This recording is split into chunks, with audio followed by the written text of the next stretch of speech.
Hello, everyone. Welcome to Toppers Talk, an initiative by Study Material.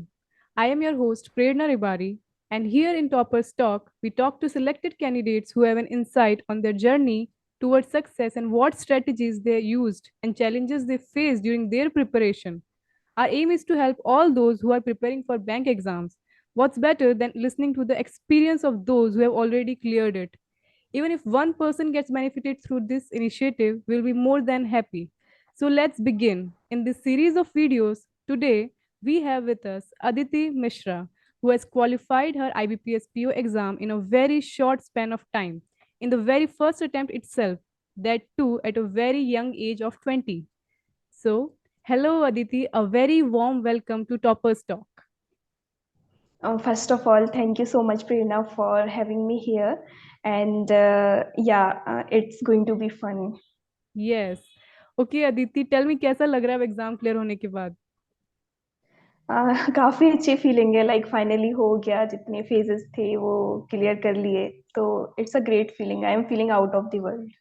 That's amazing. Okay, let's start with your general introduction. आप कहाँ से belong करती हैं? आपका graduation किस में था और कब कंप्लीट हुआ? सो मैं मध्य प्रदेश से बेसिकली बिलोंग करती हूँ। एंड मेरा जो ग्रेजुएशन था वो मैंने मैथमेटिक्स में किया है, बीएससी मैथमेटिक्स। एंड मेरा ग्रेजुएशन जुलाई 2022 में कंप्लीट हुआ है। ओके, अभी ये तो बहुत रिसेंट, आपने बहुत शॉर्ट स्पैन में एग्जाम क्लियर कर लिया। आपका ग्रेजुएशन तो अभी लास्ट ईयर ही कंप्लीट हुआ है। यस। ओके, फिर बैंक एग्जाम्स की प्रिपरेशन आपने कब शुरू की और क्या बैंकिंग आप मैं शुरू से ही करना चाहती थी? What motivated you to get into this sector? So इसके पीछे एक थोड़ी सी बैक स्टोरी है, if you will allow me I can tell. Yes yes, यही सुनने के लिए तो है ही हम यहाँ। या तो when I was in my second year, तो मैंने सोचना शुरू कर दिया था like what I am going to do next. तो मैंने अपनी फैमिली में डिस्कस किया मेरे भैया से, तो वो बोले कि लाइक यू हैव टाइम, तो आप एक्सप्लोर कर सकते हो। तो मेरे माइंड में एक एग्जाम था, मैंने उसके लिए पढ़ना स्टार्ट किया था when I was in my second year. And मैंने 7 to 8 months उस एग्जाम के लिए प्रिपेयर किया। एंड उसके बाद मुझे रियलाइज हुआ कि जब मैंने सामने से जाके वर्क कल्चर देखा कि मैं ये काम नहीं कर सकती हूँ। And to be very honest, मैं उसके सब्जेक्ट्स के साथ भी उतना अच्छे से कोप अप नहीं कर पा रही थी। तो मैंने वो छोड़ के फिर दूसरे ऑप्शन सर्च करना शुरू किया। एंड मुझे अड्डा पे एक क्विज दिखा रीजनिंग का। तो मैंने वो लगाया और मुझे पजल्स वगैरह उसमें दिखे, तो मुझे मजा आया पढ़ के। तो मैंने सोचा कि ये भी एक चीज है, ऐसे कर सकते हैं। तो ऐसे ऐसे मैंने उसके लिए मेरे माइंड में बैंकिंग सेक्टर मेरे माइंड में आया, फिर मैंने पढ़ना शुरू किया। मैंने खुद जाके ब्रांचेस विजिट करे, मैं 2 से 3 घंटे बैठ के आई। कई अलग अलग ब्रांचेस में मैंने देखा कि मैं ये कर सकती हूँ काम, फिर मैंने स्टार्ट कर दिया। ओके, आपने वर्क प्रोफाइल का पूरा एक्सपीरियंस वहाँ आपने या। जाके दिखा। यस। That's nice. ओके, तो चलिए अब हम आते हैं मेन टॉपिक पे। अब हम सब्जेक्ट वाइज स्ट्रेटेजी की बात करेंगे। ओके। हम आपकी स्ट्रेटेजीज जरूर जानना चाहेंगे कि आपने इतना जल्दी एग्जाम कैसे क्वालिफाई किया। तो विल स्टार्ट विथ प्री का प्रेपरेशन का स्ट्रेटेजी। और शुड आई आस्क, क्या आपने बिगनिंग से ही प्री और मेंस का प्रेपरेशन अलग अलग रखा था या साथ ही किया था? मैंने एज सच अलग अलग मैंने सोचा ही नहीं कभी। मेरे माइंड में ये था कि मुझे easy, moderate and hard level questions तीनों सॉल्व करने हैं। मैं हर सब्जेक्ट में, रीजनिंग, मैथ में मैंने कुछ टाइम शेड्यूल बना रखा था कि मुझे इतने time easy level question solve करने हैं, इतने टाइम मॉडरेट लेवल करने हैं, इतने टाइम हाई लेवल करने हैं। तो मेरे दोनों प्री और मेंस के क्वेश्चन साथ में ही सॉल्व हो रहे थे। तो मैंने साथ में ही प्रिपेयर करा है दोनों के लिए, प्री और mains. Okay, like many experience think like this कि एक बार प्री क्लियर हो जाए फिर मेंस का देखेंगे, तो ये बिल्कुल भी सही प्लान नहीं है। साथ में ही करना यस। चाहिए। यस, क्योंकि प्री का जब रिजल्ट आता है उसके बाद हमारे पास बहुत कम टाइम होता है, लाइक हार्डली 20 डेज। तो उसमें हम मेंस का पढ़ ही नहीं सकते हैं। लाइक प्री और मेंस में काफी डिफरेंस है उनके एग्जाम पैटर्न में। इसमें हमारे पास जीए होता है, प्री में जीए नहीं होता है। टाइम मैनेजमेंट भी होता है जो हमें सीखना पड़ता है, वो हम 20 दिन में नहीं सीख सकते। तो मुझे लगता है कि ये तो कम्प्लीटली रॉन्ग है कि आप प्री के बाद ये सोचें कि आप मेंस के लिए पढ़ना शुरू करेंगे।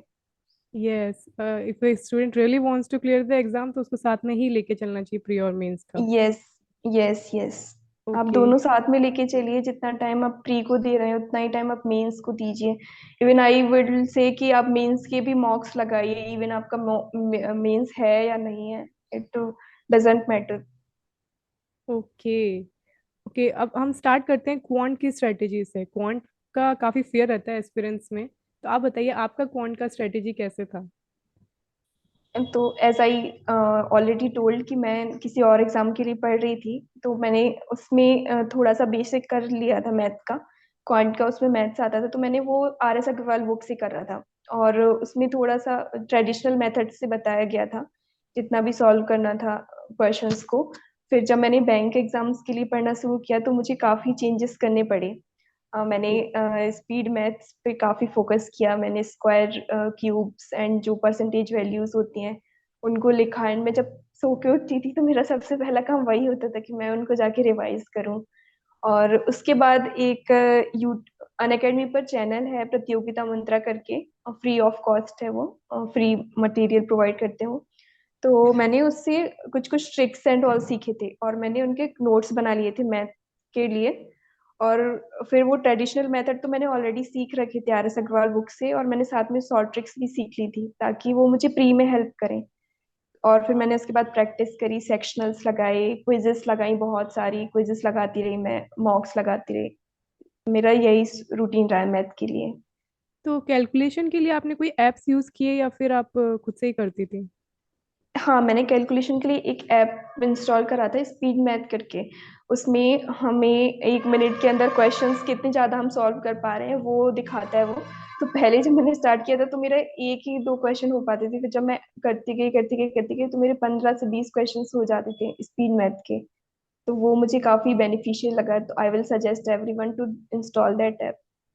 ओके, तो क्वालिटी के क्वेश्चंस और सिंप्लीफिकेशंस इन सब के लिए आप डेली प्रैक्टिस करती थी या कैसे रहता था?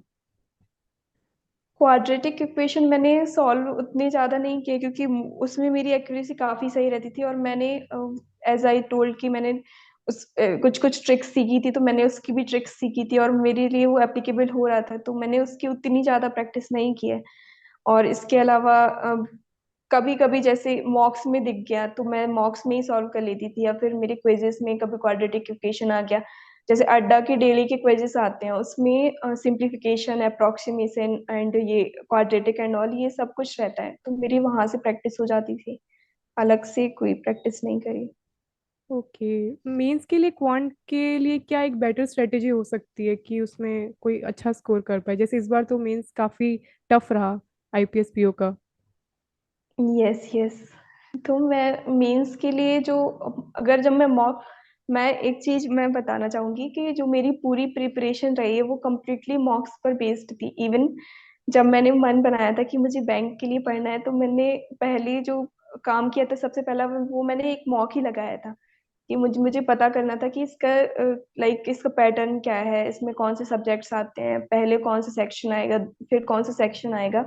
तो मैंने पहले दिन मॉक ही लगा के देखा था और उसमें मेरा अप्रोक्स 18 स्कोर बना था, जिसमें से 12 नंबर मैथ के थे, बाकी इंग्लिश के। मेरा रीजनिंग में 0 स्कोर आया था। तो मेरी जो मैंने मॉक्स लगाए और उससे मैंने सिलेबस देख देख के कंप्लीट किया, तो मेरी पूरी प्रिपरेशन मॉक्स पर बेस्ड थी, इसके अलावा सेक्शनल्स पर। तो मैं मेरा उस पे बेस्ड रहा सब। तो मैंने मॉक्स मेंस के लिए भी मॉक्स ही लगाए, अलग से कोई प्रैक्टिस नहीं करी। मैथ के लिए मैं सबसे पहले जो अरिथमेटिक का पोर्शन होता था मेंस मॉक्स में जो मैं कर सकती थी बहुत जल्दी वो मैं कर लेती थी। उसके बाद मैं DI ज्यादा से ज्यादा सॉल्व करने की कोशिश करती थी।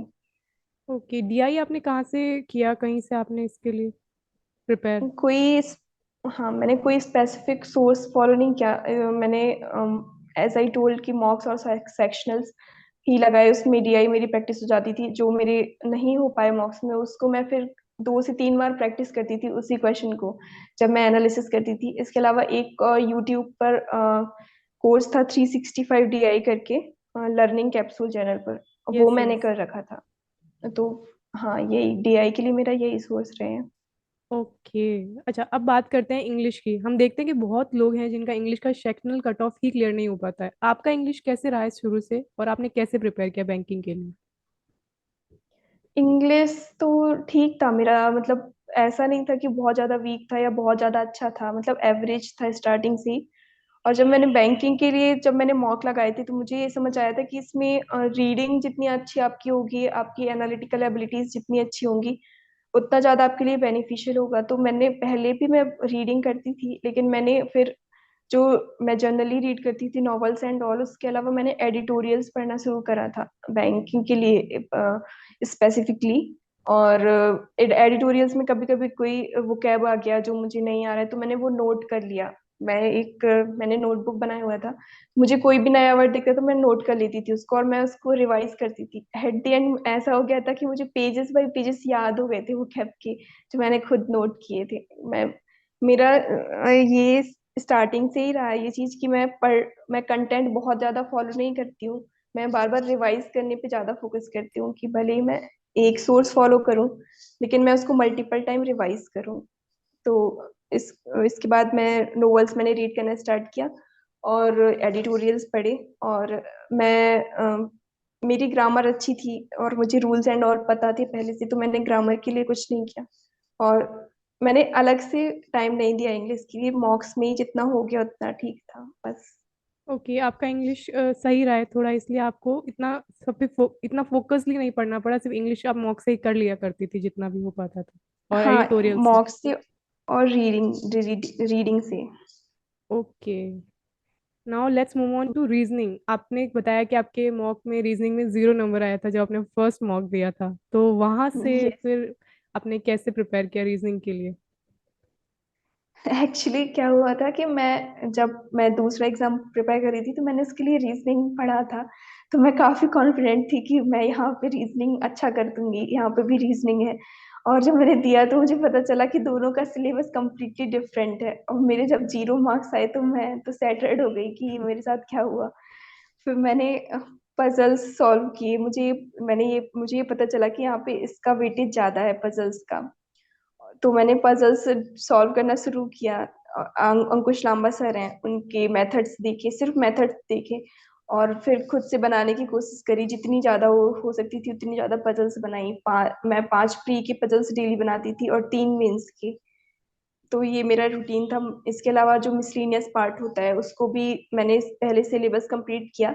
उसके बाद मिसलीनियस पार्ट के लिए एक्स्ट्रा कोई प्रैक्टिस नहीं करी, सिर्फ जो मॉक्स और सेक्शनल्स में या क्विजेस में प्रैक्टिस हो गई, वही मेरा रहा है। तो ओके। जब रीजनिंग मेरा एंड में आते आते फेवरेट सब्जेक्ट बन गया था। अच्छा, तो आपको क्या लगता है, क्या सिर्फ मिसलिनियस के बेसिस पे ही मेंस निकाला जा सकता है, या पजल्स करना उतना ही इम्पोर्टेंट है? काफी बच्चे सिर्फ मिसलिनियस के बेसिस पे ही निकालने का ट्राई करते हैं, पजल्स का इतना प्रैक्टिस नहीं करते हैं। तो मुझे पर्सनली ये नहीं लगता, मुझे ये लगता है कि पजल्स तो आपको बनानी ही पड़ेंगी, क्योंकि पजल्स का वेटेज काफी होता है, मेंस में भी प्री में भी। और आप एक पजल सॉल्व कर लोगे तो आपको 5 नंबर डायरेक्टली मिल जाएंगे। जबकि मिसलेनियस में ऐसा नहीं होता है। एक दो क्वेश्चंस किसी पोर्शन से हैं, एक दो क्वेश्चन किसी पोर्शन में, उसमें भी हम कम्प्लीटली काफी सारे चैप्टर्स ऐसे जिसमें श्योर नहीं होते हो सकते, जैसे सिलॉक्स एंड ऑल। और कभी इनपुट आउटपुट का कोई क्वेश्चन आ गया जिसमें हम फंस गए, नहीं निकल, फिर जब हम फंस जाते हैं तो उससे निकलना काफी मुश्किल हो जाता है। और पजल्स में तो अगर आपका बन गया तो आपको डायरेक्टली काफी मार्क्स मिल जाएंगे। तो मुझे लगता है कि पजल्स तो बनाना ही पड़ेगा। That's right. Okay, let's talk about GA now. क्या क्या सोर्सेज रहे आपकी प्रिपरेशन में, और क्या नोट्स बनाने चाहिए या पीडीएफ से पढ़ना भी इनफ है? जीए के लिए मेरे लिए सबसे ज्यादा जो पेनफुल पार्ट है वो जीए सेक्शन ही रहा है। तो मैंने मेरे जुलाई में एग्जाम्स कंप्लीट हुए थे मेरे कॉलेज के। उसके बाद मैंने पढ़ना शुरू किया था। मेरी मतलब जितनी भी जर्नी रही उसमें मैं बहुत ज़्यादा कंसिस्टेंट नहीं रह पाई हूँ, क्योंकि मेरे एग्जाम्स हो रहे थे, प्रैक्टिकल्स हो रहे थे, तो मेरे काफ़ी काफ़ी लंबे गैप्स हो जाते थे। तो मतलब मैं जीए में मेरा बहुत पीछे हो जाता था। मैंने जुलाई से पढ़ना शुरू किया था जीए। जुलाई एंड अगस्त मैंने कंसिस्टेंटली जो डेली के पीडीएफ्स आते हैं उनके थ्रू किया था। अभिजीत मिश्रा सर हैं उनकी पीडीएफ्स के थ्रू। उसके बाद मेरा गैप हो गया था सितंबर अक्टूबर एंड नवंबर का। फिर मेंस था 26 ऑफ नवंबर को, एंड प्री का result I think 2 of November को आया था। उसके जी। बाद मैंने वो 3 महीने कवर किए थे। तो मैंने तो पीडीएफ्स के थ्रू ही करा था। अभिजीत मिश्रा सर की पीडीएफ थी। जीए सेक्शन में ये है जो मुझे पर्सनली लगता है कि आपको ये पता होना चाहिए कि किस सेक्शन से ज्यादा मार्क्स का आने वाला है, किसका वेटेज प्रीवियस ईयर में ज्यादा रहा है। जैसे बैंकिंग एंड फाइनेंस के क्वेश्चंस रहते हैं जो करंट में हो रहे हैं, उनका ज्यादा आता है। आरबीआई से रिलेटेड हुआ, या फिर जो नेशनल अफेयर्स हैं, कुछ पार्क्स एंड ऑल्स हो गए, ये पार्क्स एंड ऑल हो गए, तो इनका वेटेज काफी रहता है। तो ये आप दिमाग में रख के पढ़िए तो आई थिंक हो जाएगा। यस, और जीए का वैसे वेरी बहुत इंपॉर्टेंट रोल रहता है मेंस में।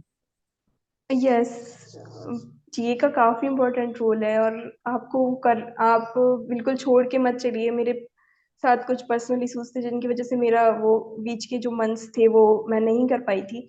लेकिन आप डेली करते रहेंगे तो आप आपके ऊपर उतना एकदम से बर्डन नहीं आएगा। मैं ऑनेस्टली बता रही हूँ कि मैंने 2 ऑफ मई को जब रिजल्ट आया था तो मैं सबसे ज्यादा टेंस्ड थी जो वो जीए को लेके थी, और मेरे पास ऊपर सबसे ज्यादा प्रेशर उसकी वजह से ही जनरेट हो रहा था। मैंने कवर किया और मेरा ज्यादा से ज्यादा टाइम जीए के ऊपर ही गया है। तो वो चीज आपको नहीं करना है। अगर आपके पास अभी टाइम है तो आप डेली करते रहिए। और करने से ज्यादा ये जरूरी है कि आप उसको रिवाइज करिए। आप 4 सोर्स के पीछे मत भागिए कि मैं ये भी कर लूँ, मैं वो भी कर लूँ। भले ही आप एक सोर्स से कर रहे हैं, दैट इज गुड। आप उसको मल्टीपल टाइम रिवाइज करिए, आपके माइंड में चीजें सेट हो जाएं, आप कंफ्यूज ना हो, वहां पे भूले नहीं। वो ज्यादा इम्पोर्टेंट है। ये आपकी बातों से हम बिल्कुल कंक्लूड कर सकते हैं कि limited sources and more revision, यही है key to yes, success. Yes, yes. अब आते हैं वेरी इंपॉर्टेंट टॉपिक पे, जिसपे आपने ऑलरेडी बोला है कि मॉक्स के ही बेसिस पे आपने पूरा प्रिपरेशन किया है अपना। तो अब आप ये बताइए कि आपने कितने मॉक्स लगाए प्री और मेंस के लिए, और कौन से प्लेटफॉर्म के, और मॉक्स का कितना इंपॉर्टेंट रोल आप बताएंगी एग्जाम में। मतलब मैं नंबर्स तो काउंट नहीं कर सकती हूँ। मैंने एज आपको ऑलरेडी बताया कि मेरी प्रिपरेशन ही मॉक दे के शुरू हुई थी। हाँ। तो मैं जब पढ़ाई मतलब मैंने जब स्टार्ट किया था तो मैंने पहला मॉक जैसे दिया तो मुझे कोई चैप्टर उसमें जो सबसे पहले दिखा, सपोज वो सिलॉक्स दिखा, मैथ में एवरेज दिखा, और मैं उसका क्वेश्चन वहां पे नहीं बना पाई, तो मेरे माइंड में वो 3 दिन आगे आने वाले टारगेट रहता था कि मुझे 3 दिन में ये एवरेज कंप्लीट करना है। और 3 दिन में मुझे सिलॉक्स का चैप्टर कहीं से भी कैसे भी करके कंप्लीट करना है। और जब मैं अगली बार मॉक लगाऊं तो मेरे इसमें एटलीस्ट मार्क्स नहीं जाने चाहिए। तो मैंने सोच सोच के पढ़ना शुरू किया था। तो मैं नंबर्स तो नहीं बता सकती हूँ कि मैंने कितने लगाए हैं। मतलब जितने भी मेरे पास जितने भी सोर्सेज थे, जितने भी फ्री में अवेलेबल थे, जितनी भी पीडीएफ्स अवेलेबल थी, सबके थ्रू मैंने मॉक्स लगाए हैं। अप्रोक्स मेरे 50 मेंस के होंगे एंड अबाउट 60-80 प्री के होंगे, अगर ऐसे देखें तो। ओके, आपकी फ्रीक्वेंसी किस तरह से रहती थी, लाइक आप वीकली कितने मॉक्स लगाती थी, कितने प्री के कितने मेंस के। पहले तो जब मैं सिलेबस कंप्लीट कर रही थी तब तो ऐसा था कि मैंने आपको बताया कि मैंने पहले दिन मॉक दिया, फिर मैं अगले 3 दिन तक मैं वो जो मैं मेरा चैप्टर मैंने पहले डिसाइड कर लिया वो करने लगती थी। फिर मैं 3 दिन के बाद फिर से मॉक लगाती थी और मैं ट्राई करती थी कि मेरा इसमें ये चीज इसमें गलत नहीं होना चाहिए। उसके बाद जब मेरा अच्छे से सब कुछ कंप्लीट हो गया था सिलेबस, तो मैं वीक में 2 से 3 प्री के मॉक्स देती थी और 2 मेंस के देती थी। ओके। ओके, अब यस। बात करते हैं डिस्क्रिप्टिव की। आपने डिस्क्रिप्टिव कैसे प्रिपेयर किया और आपका कैसा रहा डिस्क्रिप्टिव एग्जाम में। तो डिस्क्रिप्टिव के लिए जब प्री का रिजल्ट आ गया था उसके बाद से ही मैंने सोचना शुरू किया था कि मैं अब यहाँ पे पढ़ूंगी। मतलब मैं लिख सकती हूँ अच्छे से, तो थोड़ा मैं वो पढ़ती रहती हूँ तो मुझे थोड़ा आइडिया था कि हाँ ये मैं कर सकती हूँ। तो मैंने स्टार्टिंग से उसमें ध्यान नहीं दिया था। फिर मैंने गाइड ली के फ्री में अवेलेबल थे 20 से ज़्यादा सेट डिस्क्रिप्टिव के। पहले मैंने फॉर्मेट देखा था कि लेटर कैसे लिखना है, एप्लीकेशन कैसे लिखनी है, और ऐसे लिखना है उसको कैसे लिखना है, और कैसे इसमें मार्क्स जो होते हैं वो कैलकुलेट होते हैं, एरर्स नहीं होनी चाहिए। और थोड़ा थोड़ा सा पैटर्न देखा, फिर मैंने गाइडली में प्रैक्टिस की थी। इसके अलावा स्टडी नीति एक ऐप है, उसमें भी डिस्क्रिप्टिव की प्रैक्टिस के लिए आते हैं काफी सारे टेस्ट क्विजेस, तो मैंने वो किए थे। यस। हाँ, मैं एक स्टोरी बताना चाहूंगी। मेरे साथ मेन एग्जाम में क्या हुआ था डिस्क्रिप्टिव के जी, दिन, कि बताइए। मैं जब मेरा मेंस हो गया और मैं डिस्क्रिप्टिव लिखने बैठी तो मैंने आधा ऐसे कंप्लीट किया। और फिर मेरे पास टाइम कम बचा था, मेरे पास अप्रोक्स 5 से 6 मिनट थे, तो मैं लेटर की तरफ मूव कर गई। मैंने ऐसे भी आधा हुआ था और मैंने पूरा लेटर लिखा, तो कुछ कीज कीज वर्क करना बंद कर दी उस टाइम पे। तो मैंने इन्विजिलेटर को बुलाया और उनसे पता नहीं कोई की प्रेस हो गई तो मेरा पूरा लेटर चला गया। मतलब पूरा मेरा डिलीट हो गया। उस टाइम पे मेरे पास सिर्फ 2 से 3 मिनट बचे थे और मेरे पास ऐसे भी मेरा आधा कंप्लीट हुआ था, मेरा लेटर बिल्कुल भी नहीं लिखा था। तो मैंने लेटर थोड़ा सा लिखा, थोड़ा सा लिख पाई मैं, फिर मैंने ऐसे कंप्लीट किया। तो मेरे साथ ये चीज हुई थी वहां पे। और मेरे डिस्क्रिप्टिव में marks approx 12, I think 13 marks मिले थे मुझे उसकी वजह से। ओके, इसका मतलब आप काफ़ी बेटर, आप एग्जाम्स में ऐसी चीज़ें हो जाती हैं कई अनप्रेडिक्टेड जो वहाँ जाके फेस करनी पड़ती है, पर आपने उसका काफ़ी अच्छे से फेस किया और स्टिल आपने एग्जाम क्लियर किया, डिस्क्रिप्टिव का कट ऑफ भी क्लियर किया 2-3 मिनट में, जितना भी आप कर सकती थी उसमें ही।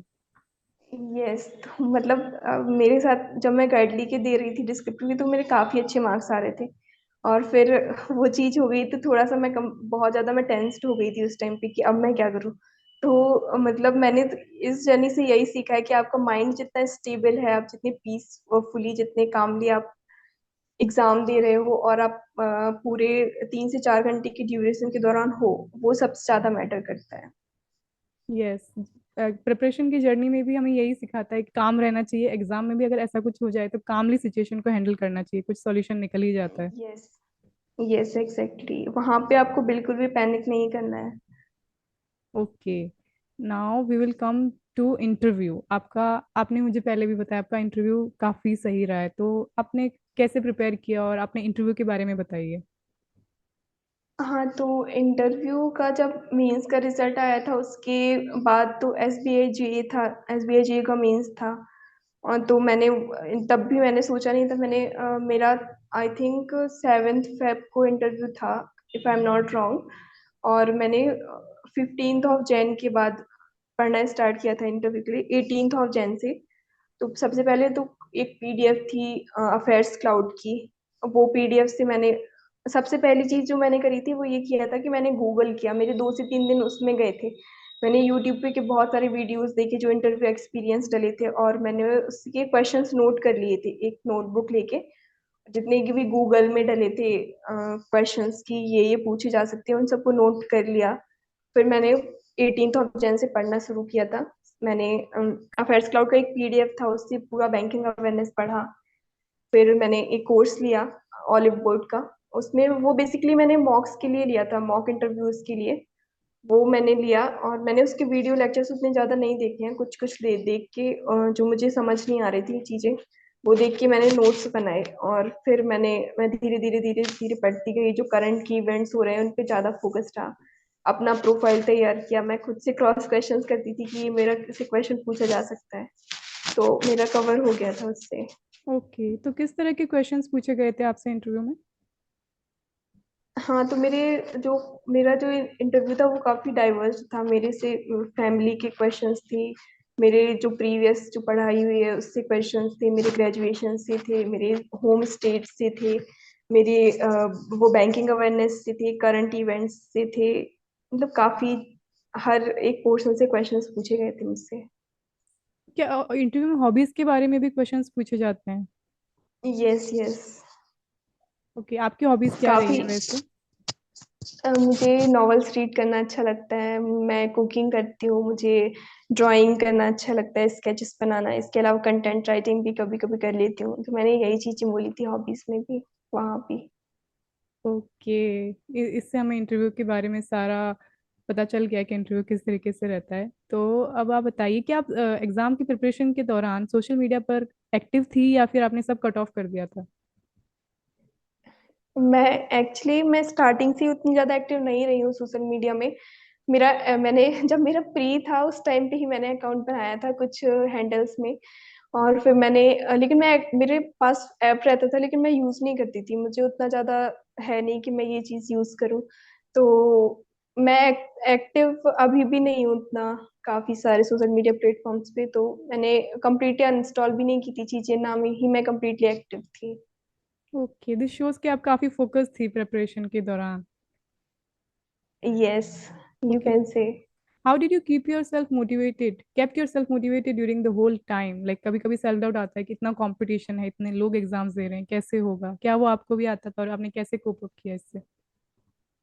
ऑनेस्टली मैं एक चीज बताऊं, जब तक मेरी प्रिपरेशन चली है तब तक मतलब तब तक मैंने ये भी नहीं देखा था कि इसमें लाइक कितने लोग एग्जाम दे रहे हैं, इसकी कट ऑफ प्रीवियस में कितनी गई है, अभी कितनी जा सकती है। मैंने कुछ भी नहीं देखा, मुझे ये पता था कि मुझे अपना 100% देना है। वेदर माई 100% इज 40 मार्क्स और whether my 100% is 90 marks, I will give my 100%। अगर मैं अपना 100% दे के आ रही हूँ तो फिर मेरे पास बाद में रिग्रेट भी नहीं रहेगा कि मैं कट ऑफ क्लियर नहीं कर पाई या इतने लोग एग्जाम दे रहे हैं। आपको सिर्फ एक सीट चाहिए, आपको ये नहीं देखना है जैसे। हाँ, मैं एक चीज बोलना चाहूंगी, जैसे कभी कभी यूट्यूब एंड ऑल में वीडियोस आ जाते हैं कि 10 लाख लोगों ने फॉर्म डाला है, तो उन 10 लाख लोगों में से काफी सारे लोग, 50% लोग ऐसे होते हैं जो ऐसे ही डाल देते हैं कि चलो ये आया है नोटिफिकेशन तो हम डाल देते हैं। उसमें से 50% में से भी काफी सारे लोग ऐसे होते हैं जो प्रिपेयर्ड नहीं होते हैं। अगर आपने अच्छे से प्रिपेयर करा है तो आपको पता है कि आपका सिर्फ 10% लोगों से कंपटीशन है, और उस 10% लोगों में से आपको अपनी सीट सिक्योर करनी है। तो ये नंबर्स तो देखना और उनके पीछे जाना या उससे स्ट्रेस लेना, ये तो कम्प्लीटली रॉन्ग है। बिल्कुल, सिर्फ अपने पढ़ाई पे ही ध्यान देना चाहिए और ये सब नंबर्स पे इतना ध्यान देने से कोई फायदा भी नहीं है। नंबर्स, कट ऑफ, कैटेगरी, ये कुछ भी नहीं देखो। मैं तो यही बोलूंगी, आप अपना 100% दो। आप जितना लगा सकते हो, एफर्ट्स जितना डाल सकते हो उतने डालो। फिर एंड में जो आपको रिजल्ट मिलेगा, even if you will fail, आपको रिग्रेट नहीं होगा, आपके मन में ये सेटिस्फेक्शन होगा कि आपने अपना 100% दिया है। तो okay. So now Aditi, tell me something कि ऐसा आप कुछ बताइए जो आपने किया आपने प्रेपरेशन के दौरान, जिससे आपको बाकी एस्पिरेंट्स के कंपैरिजन में एक एज मिला, थोड़ा आपको इससे हेल्प मिला ज्यादा। मैं एक चीज, हाँ, जो मुझे लगती है मैंने करी कि मैं मेरा टाइम मैनेजमेंट में मैंने टाइम मैनेजमेंट पे काफी वर्क किया है। कि मुझे इतने टाइम पे मैंने इवन अगर मैं ऐसे भी कोई क्वेश्चन सॉल्व कर रही हूँ तो वो मैंने टाइमर लगा के किया है कि मुझे इस टाइम के अंदर ही कंप्लीट करना है। और एज वी ऑल नो कि जो बैंक के एग्जाम्स होते हैं उसमें सबसे ज्यादा जो इम्पोर्टेंट चीज होती है वो टाइम मैनेजमेंट ही है। काफी सारे स्टूडेंट्स ये करते हैं कि वो मेंस की मॉक्स भी नहीं देते, वो सबमिट कर देते हैं, आफ्टर दैट वो प्रैक्टिस करेंगे। तो 3 घंटे हमको अपने माइंड को एक जैसा वर्क करवाना है, और वहाँ पे टाइम मैनेज करना है कि अभी ये हमने पोर्शन कर लिया है तो हमें इसके आगे आने वाले सेक्शन में या पोर्शन में उससे अच्छा करना है। तो वो टाइम मैनेजमेंट मुझे लगता है मेरे लिए काफी बेनिफिशियल रहा है। मैंने टाइम मैनेजमेंट पे काफी वर्क किया है। जी बिल्कुल, टाइम मैनेजमेंट का बहुत इंपॉर्टेंट रोल है बैंकिंग एग्जाम्स में स्पेसिफिकली। ओके। यस। सो अब आपके फ्यूचर टारगेट्स क्या हैं? कुछ आपने सोचा है आगे के बारे में? अभी फिलहाल तो मैं रिलैक्स कर रही हूँ, काफी सारी चीजें हैं माइंड में। तो देखते हैं, करते हैं अब। अभी तो फिलहाल इसको ही देना है टाइम थोड़ा बहुत, ओके, अभी तो आपकी आगे ट्रेनिंग शुरू होने सोचेंगे। वाली होगी। यस, अभी ट्रेनिंग एंड और स्टार्ट होगा, तो अभी मैं रिलैक्स कर रही हूँ कम्प्लीटली। बिल्कुल सही है, आपने इतना मेहनत किया है तब तो आपका टाइम बनता है रिलैक्स करने का। ओके। यस। उसके अदिति बाद नाउ, यस व्हाट? उसके बाद देखते हैं कि अभी आगे क्या करना है। Okay, Aditi. Now, one final message for all those who are going to give their exam this year from your side. Final message will be कि जितना ज़्यादा आप कंसिस्टेंट रह सकते हो उतना ज़्यादा कंसिस्टेंट रहिए। जितने ज़्यादा आप एफर्ट्स डाल सकते हैं और एफर्ट्स डालिए, और सबसे ज़्यादा जो इम्पोर्टेंट है वो टाइम मैनेजमेंट है।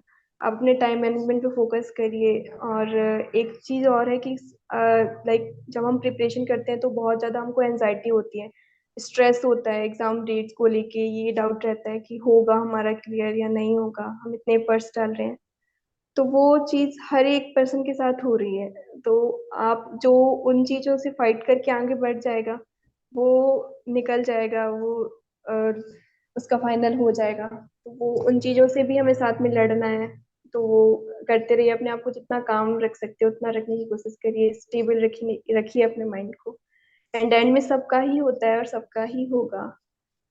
यस अदिति, बिल्कुल, जो लोग भी मेहनत कर रहे हैं सबका फाइनल सिलेक्शन कभी जरूर होगा, इस साल नहीं तो अगले साल। ऑब्वियसली सबका ही होगा। Okay, Aditi, it was great having you here. Thank you for coming on this thank you platform. So much. Thank you.